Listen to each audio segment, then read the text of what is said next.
जैसे ही मैं bike start करता तो वो रोना शुरू हो जाती, लेकिन बाइक स्टार्ट भी नहीं हो रही थी और वो मुझसे मसीही बिरादरी का कब्रिस्तान हुआ करता था। लेकिन जो ही पार्टीशन हुई और पाकिस्तान बनने के बाद जो हे गाइस, अस्सलाम वालेकुम। तो आज जो हमारी हॉरर स्टोरी होने वाली है, एक मेरे पास एक शख्स हैं जो आए हैं मुझे रियल स्टोरी खुद अपने मुंह ज़बानी सुनाने के लिए आए हैं। एंड देन वो बहुत ही हॉरर होने वाली है और मुझे खुद नहीं पता कि क्या होने वाली है। उन्होंने बस मुझे मुझसे कांटेक्ट किया, उन्होंने बोला कि मैं आपको सुनाना चाहता हूँ आपके चैनल के ज़रिए। तो मैंने कहा ओके, आप आ सकते हो।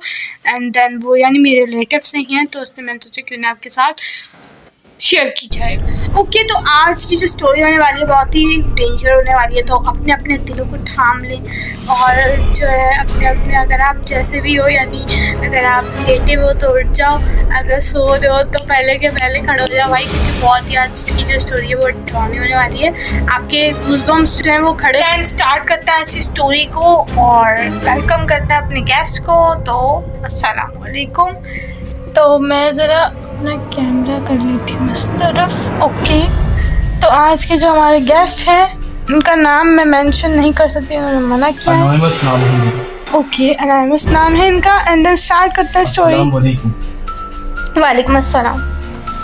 जी, आज की जो कहानी है वो मेरी ज़ुबानी है। जी, आपने कहा कि बिल्कुल रियल है, बिल्कुल रियल स्टोरी है, आप बीती है आपकी। जी, ऐसा ही है। आप मुझे सुनाएं कि क्या हुआ था उस दिन आपके साथ। जी, तो मैं नाज़रीन को यही बताना चाहता हूँ कि मैंने हमेशा से यही सुना है कि भूत नहीं होते। बिल्कुल, मैंने तो ऑब्वियसली बात है। इस वाक़ये ने मेरी ज़िंदगी का रुख बदल के रख दिया। अच्छा, आपके साथ ऐसा क्या हुआ उस दिन? उस दिन मैं अपनी यूनिवर्सिटी से पढ़ के जा रहा था जी कि मेरी बाइक की जो चेन होती है वो चेन कवर में फंस गई जी। और मैं एक्सीडेंटली गिरते गिरते बचा।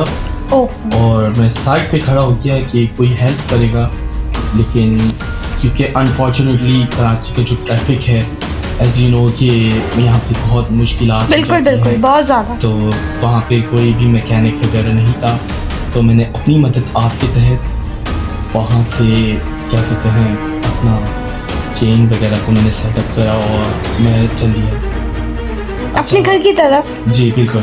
फिर तो कारसाज वाले रोड पे था मैं और टाइम मैंने अपनी वॉच में देखा तो कोई 7:30 बजे का टाइम हो रहा था। अच्छा, क्योंकि टाइम और जो मैं रुका था 5:30 बजे तक मुझे कोई मैकेनिक नहीं मिला था, तो मैं वेट ही कर रहा था। तो टाइम बहुत बढ़ गया था, तो मैंने फिर चलने में ही तो मैंने टाइम देखा तो 7:30 बज रहे थे रात के और टाइम काफ़ी हो चुका था। और रोडों पर आपको पता है सन्नाटे कैसे होते हैं, सर्दियों के दिन हैं और तो ये आपके नाज़रीन उन्होंने बताया कि ये कोई इनसे एक हफ्ते पहले इंसिडेंट हुआ है इनके साथ। ये बिल्कुल बिल्कुल, ये कोई सैटरडे नाइट का हुआ है मेरे साथ क्योंकि मैं आ रहा था। पर हफ्ते को तो बहुत ट्रैफिक होती है और यानी बहुत वो रश होता है, तो क्या ऐसा ही है, लेकिन वो 5:30-6 बजे का टाइम होता है क्योंकि ऑफिस वगैरह की भी ऑफ होती है और फिर लोग आउटिंग वगैरह पे निकले होते हैं, तो इस वजह से भी होती है ट्रैफिक। लेकिन यूँ ही रात होना शुरू होती है तो लोग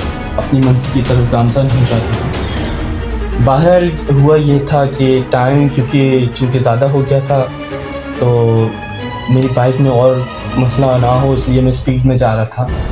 लेकिन हुआ ये कि कारसाज वाले रोड पर मैंने एक लड़की को देखा कि वो खड़ी देखा और वो बिल्कुल ही अकेली थी और एक दरख्त के नीचे खड़ी होकर रो रही थी। तो मैंने ये सोचा कि इसकी हेल्प कर दूँ, शायद इसको कुछ पैसों की ज़रूरत हो, क्योंकि आपको पता है आजकल हालात कैसे हैं। बिल्कुल बहुत ज़्यादा ख़राब करना मुश्किल हो रहा है लोगों के लिए। तो मैंने सोचा कि इसकी मदद कर दूँ, इसको कोई हेल्प चाहिए हो। तो मैंने वहाँ पे अपनी बाइक रोकी और मैं उससे देख ही रहा था 5 मिनट तक। मैंने इसको खाली देखा कि ये शायद मुझे बुलाए कि कोई मदद कर दें या कोई हेल्प कर दें, क्योंकि ऐसा होता है अक्सर हमारे साथ क्योंकि हम कराची में रहते हैं। तो बहरहाल कि उसने नहीं बुलाया तो फिर मैंने बाइक स्टार्ट करनी शुरू करी। मैं बाइक स्टार्ट कर रहा था तो बाइक की स्टार्ट नहीं हो रही थी, तो मैंने पेट्रोल वगैरह चेक करा और फिर मैं परेशान सा हो गया थोड़ी देर के लिए कि अब ये क्या नई मुसीबत आ गई। उसी जगह ना जहाँ थी वो लड़की? जी बिल्कुल बिल्कुल, वो बस मेरे से चंद कदम के फासले पे ही खड़ी थी। क्या हुआ? लेकिन जैसे ही मैं बाइक स्टार्ट करता तो वो रोना शुरू हो जाती, लेकिन बाइक स्टार्ट भी नहीं हो रही थी और वो मुसलसल रो ही जा रही थी। तो ये देख के मैं परेशान हुआ। फिर मैंने उससे जाके बोला कि बहन कोई मसला वगैरह है आपको, ये क्या हुआ आपके साथ, कोई इशू वगैरह है तो मुझे बता दें। तो वहाँ से मैं किसी की हेल्प वगैरह ले लेता, लेकिन वो रो ही जा रही थी। फिर मैंने उनसे थोड़ा मुद्दाना गुजारिश करी कि आप मुझे बताएं कि क्या हुआ है। तो उसने बोला कि मैं यहाँ पे काफ़ी देर से खड़ी हूँ और मुझे कोई जो है कन्वेंस वगैरह नहीं मिल रही और मैं जॉब से आ रही हूँ। तो मैंने कहा चले मैं आपकी मदद कर देता हूँ, मैं आपको लिफ्ट दे देता हूँ। तो मेरी तो वैसे भी बाइक ख़राब थी, लेकिन मैंने फिर भी रिस्क लिया, क्योंकि आपको पता है जब चेन वगैरह का मसला आ जाए बाइक की तो डबल पे नहीं बिठा सकते। तो फिर भी मैंने कहा चलें आप, मैं आपको एज आ मेरी छोटी बहन है, आप मेरी कोई मसला नहीं, मैं आपको छोड़ देता हूँ। तो उन्होंने यही बोला कि मेरा जो घर, तो जैसे ही मैंने उनसे पूछा कि आपका घर कहाँ है, तो उन्होंने मुझे ये बोला कि मेरा घर बहादुराबाद की तरफ है। तो बहादुराबाद तो क्योंकि कारसा से मुझे जाना था, तो अगर मैं स्टेडियम वाले रोड पे था उस टाइम तो बहुत दूर हो गया था। लेकिन मैंने कहा चलिए कोई बात नहीं, मैं उनको कोई कन्वेंस वगैरह करा दूँगा। लेकिन जब भी मैं स्टेडियम वाले रोड पे गया तो मैंने ऐसा मुझे महसूस हुआ कि मेरे पीछे कोई बैठा ही नहीं है ना। ओह, आपके साथ ऐसा क्यों हुआ? मैं खुद बिल्कुल जो है ना शॉक्ड हो गया था उस वक्त, क्योंकि मैं बात करता हुआ आ रहा था और वहाँ वो भी जवाब दे रही थी कि मुझे यहाँ जाना है। जैसे मैं उनसे रास्ता पूछ रहा था तो मेरे बराबर में बाइक वाला गया, तो उसने मुझे बोला कि भाई आप क्या कोई पागल वागल हो जो अपने आप से बातें कर रहे हो। तो मैंने बोला नहीं, मैं किसी की हेल्प करूँ, मेरे पीछे जो पैसेंजर बैठी हैं तो मैं उनसे बात कर रहा हूँ। तो उन्होंने बोला बेटा कोई भी नहीं बैठा, आप किससे बात कर रहे हो, अंकल बोले। तो यहाँ मैं शॉक्ड हो गया और मुझे जो है ना थोड़ा सा शॉक लगा। तो मैंने अपनी बाइक थोड़ी सी साइड पे लगाई और मैं खड़ा हो गया। थोड़ी देर के लिए सोचने लगा कि वो खातून अचानक कहाँ चली गई। और मैंने अंकल से भी बोला कि मेरे साथ ये वाक़या हुआ है। उन्होंने मुझसे ये दरियाफ़्त करा कि बेटा आप ये बताएं आप कौन से रास्ते से आ रहे हैं। वो क्योंकि उन्होंने बताया कि वो कोई गवर्नमेंट ऑफिसर थे, तो उन्होंने चाहा कि वो मेरी हेल्प कर दें। तो उन्होंने जैसे ही मुझसे पूछा मैंने उनको सारा वाक़या जो है उनको सुना दिया कि मेरे साथ ये हुआ है और मेरी बाइक ख़राब थी और ऐसे ऐसे मैं आ रहा हूँ। तो उन्होंने बोला बेटा ऐसी तो कोई यहाँ पे इतनी रात के टाइम कोई भी लड़की या औरत नहीं खड़ी होगी जो आपसे हेल्प मांगेगी। और तो सामने नेवी का वगैरह ऑफिस वगैरह भी है, तो वो वहाँ से हेल्प ले ली थी या गार्ड भी बैठे होते हैं। तो ये तो मुझे नहीं पता था, उनको ही पता था। खैर ये मैंने उनको जब दरियाफ्त कराई तो उन्होंने ये करा कि अंकल ने बताया, अंकल ने मुझे ये बताया कि बेटा यहाँ पे मसीही बिरादरी का कब्रिस्तान हुआ करता था, लेकिन जो ही पार्टीशन हुई और पाकिस्तान बनने के बाद जो है यहाँ पे आपको पता है कि ट्रैक वगैरह का इशू था, तो यहाँ पे ट्रैक बिछा दिए गए। तो उस ट्रैक के नीचे ही ये कारसाज वाले रोड पे, तो वहाँ पे काफ़ी वाक़यात हो चुके हैं पहले भी और लोग मगरिब के बाद वहाँ से नहीं निकलते।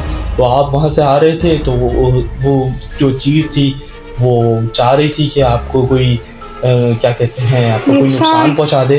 तो मैंने उनको यही बताया कि अंकल मैं तो आयतुल कुर्सी पढ़ रहा था बस रास्ते पर।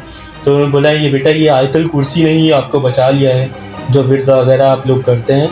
तो कहने का मकसद ये कि उस दिन मैं बहुत शौक हो गया था, मैं इन चीज़ों पर नहीं बिलीव करता, लेकिन हाँ अब से मैं बिलीव करता हूँ क्योंकि मेरे साथ ये वाक़या हो चुका है। तो उन्होंने अंकल ने बताया कि बेटा ये चुड़ैल थी कारसाज की।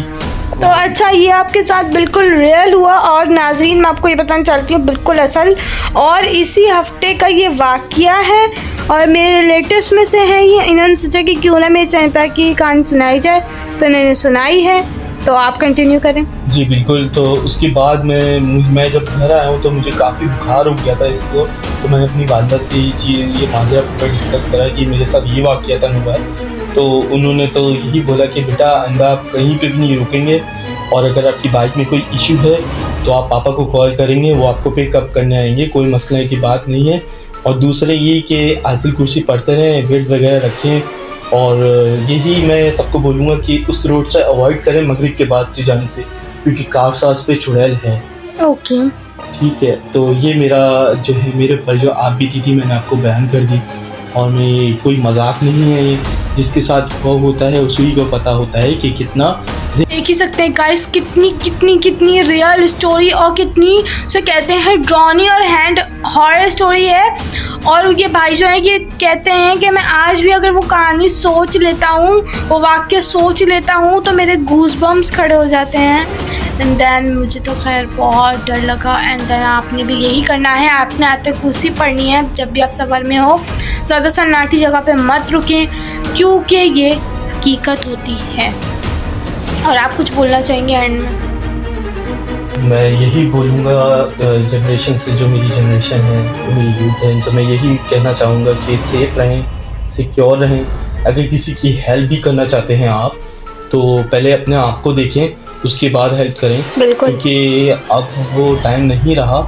दूसरे ये कि जो कारसात वाला रोड है, मुझे तो उसी का पता है, ना जाने कराची में ऐसे कितने रोड होंगे, या पाकिस्तान में, या वॉटेवर आप लाहौर, इस्लामाबाद, आप जिस भी शहर से हैं पाकिस्तान के, या किसी भी कंट्री में, हर जगह ये होते हैं। देखें, ये चीज़ें एक पोजीशन रखती हैं।